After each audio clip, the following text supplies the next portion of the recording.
Nice to meet you. Nice to meet you too. So tell me a little bit about yourself and your construction company and why you chose Tesemini Lane to build the house. Cool. So I've been in Breck since 2010. Built my first house off Peak 10, and was looking around for a ridge property over here. Love this place. Raised my 3 kids. I am an architect, builder, developer, and I own a commercial design and construction company. So it's kind of a natural progression for me to really get my design in with personal projects like Tesemini Lane. So it seems like you've been involved in the real estate industry for quite some time. 30 years. 30 years. Absolutely. Okay. Yeah, it's gone fast. But That's awesome, right? man. Notice Taz just came in for the interview as well. Yeah, she's my partner in crime. Yeah, you're the best interviewer here. But this ridge is worthy of something. I aspire to nature. Number one, that's where I get my aspiration. So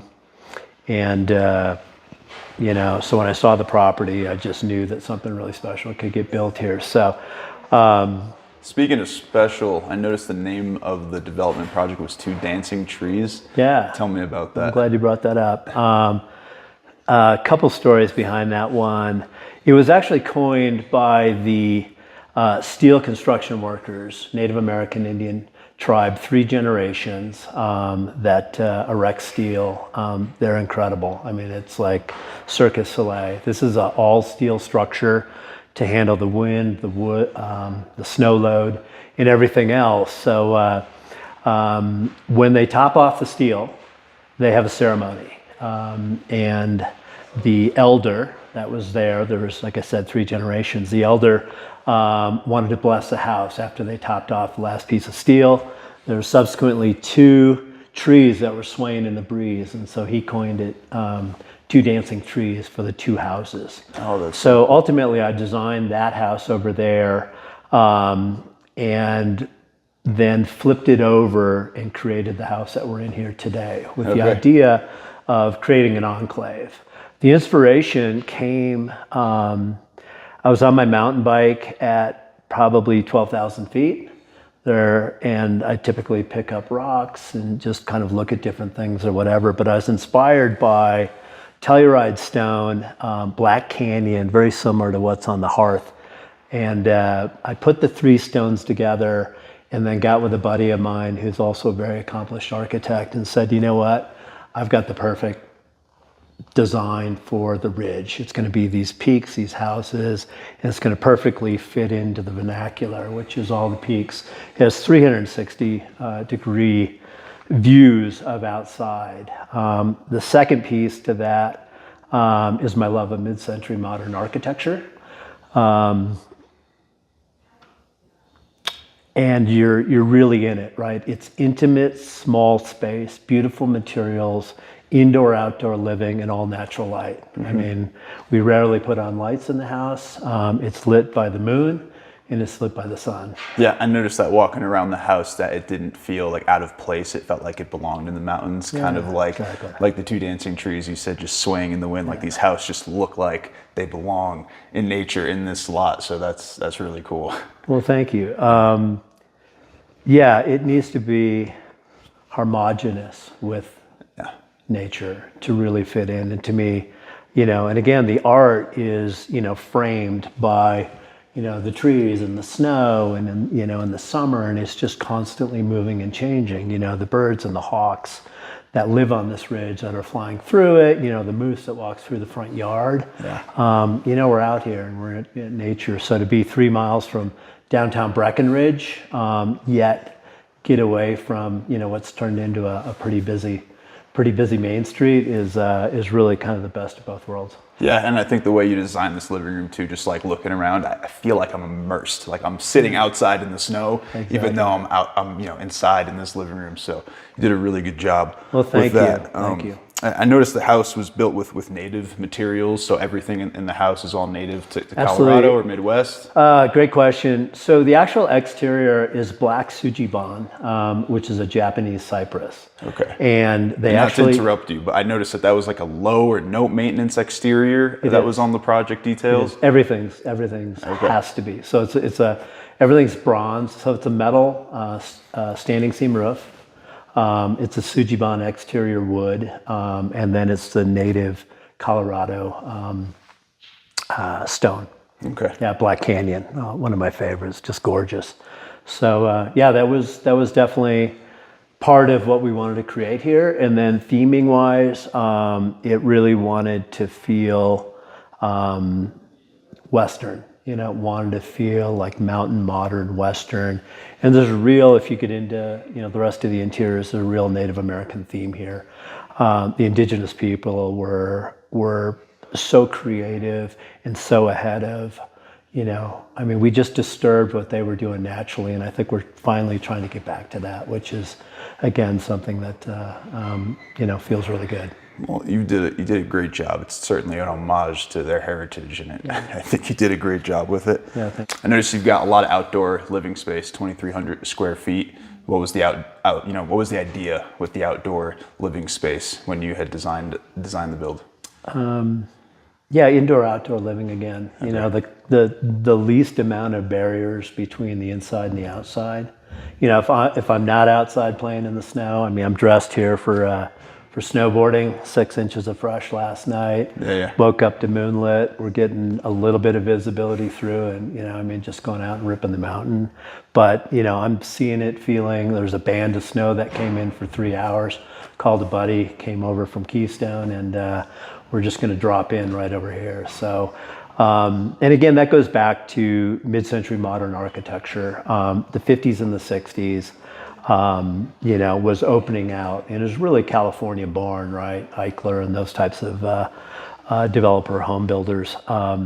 But this panelized door here to the other side is a 23-foot opening in the summer. I was going to ask about that. It's incredible. And up in the loft is, again, there's a gymnasium up there to, get your fitness in. So the perfect day for me is a little bit of work. A little bit of play outside in the mountains and a little bit of design. And if I can do that, hang out with my dog a little bit, pretty gratifying. Yeah. Pretty gratifying, big, long day. For sure. And that ties in perfectly with like the indoor space and then the massive amount of outdoor space to kind of bring it all together. Exactly. That's super cool. And, looking for like-minded people, right? Again, I do this, it's kind of a one-of-a-kind opportunity that, again, this ridge was available, and it's taken a lot of work. It was 18 months. It cost more than I thought, to be honest with you. But to do it right, you like really, every project out here. Yeah, it's I learned the hard way that resources are very in between. But I will, hats off to the craftsmen of Southern Summit County. I found the good ones. An amazing trim carpenter. Metal guy, electrical, mechanical, plumbing guys, and they have to know their business, man. You're in a zone where, you're building and you have to do everything right before you close in the walls. And, so far so good. That's good. Yeah. So why Breck? Why'd you end up settling here in Breckenridge? I guess, where are you from originally, and how did it Good question. So I grew up in northern Wisconsin, came out ski bumming at 19, ended up in Aspen, went to Boulder for architecture school, ended up in Southern California for 10 years, down in San Diego, but couldn't wait to get back to Colorado to raise a family, which is what I did. So I raised my 3 kids off of Peak 10. They're now, to this day, snowboarders, mountain bikers, skiers, hikers. I was going to say, what a childhood. Exactly. No, I know, right? Very, very fortunate, and they're very good at their craft because they've been doing it a long time. So all weekends we're coming from Denver, which is where they went to school, where my company is, coming up here. It was really, really spectacular. And now this is kind of the next generation.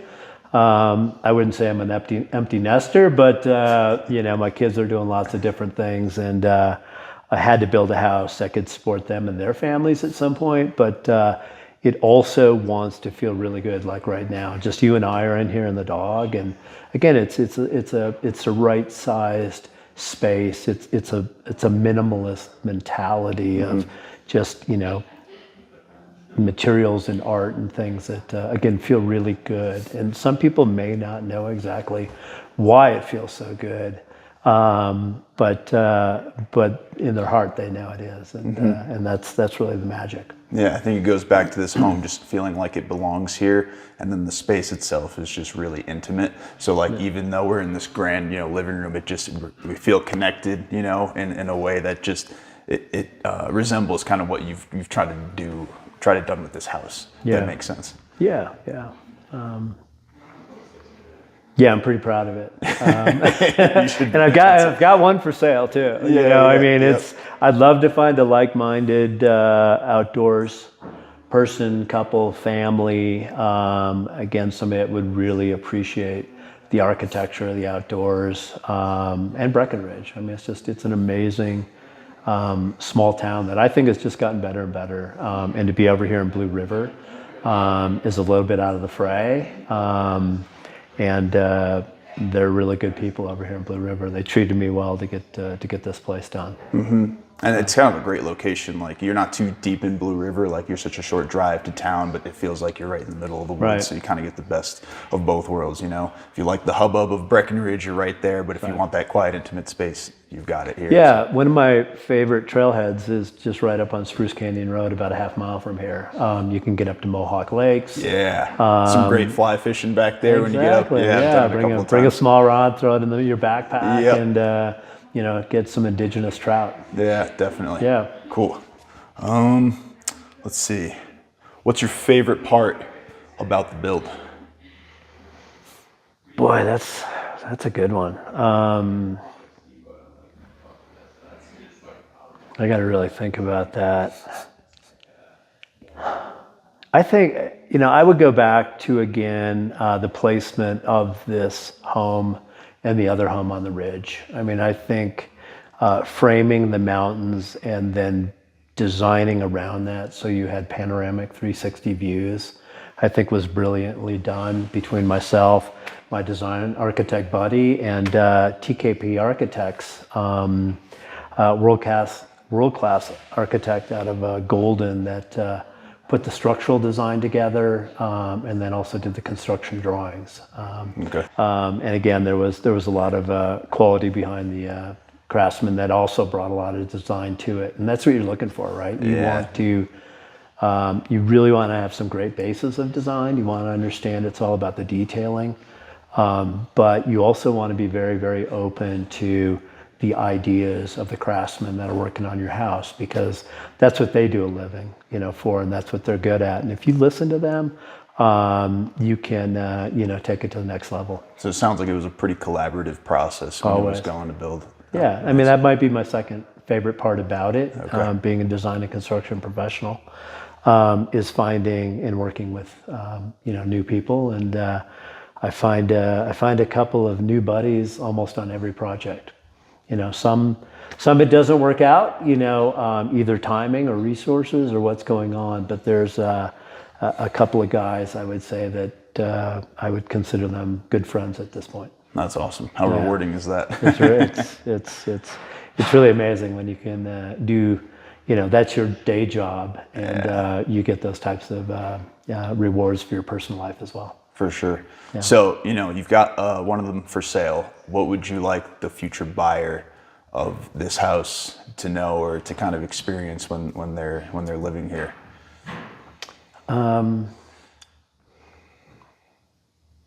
I think you have to be very open-minded to the fact that it's smaller space, but I would say even kind of more luxurious, and in the fact that there's intimate spaces all throughout the house that create these very special. There's no void. There's no. You just kind of go from place to place, and until you kind of live and experience it. For me, you know, I finished this in September. got all my furniture in here and stuff. And every time I come back here, I'm kind of experiencing something even new that's exciting to me.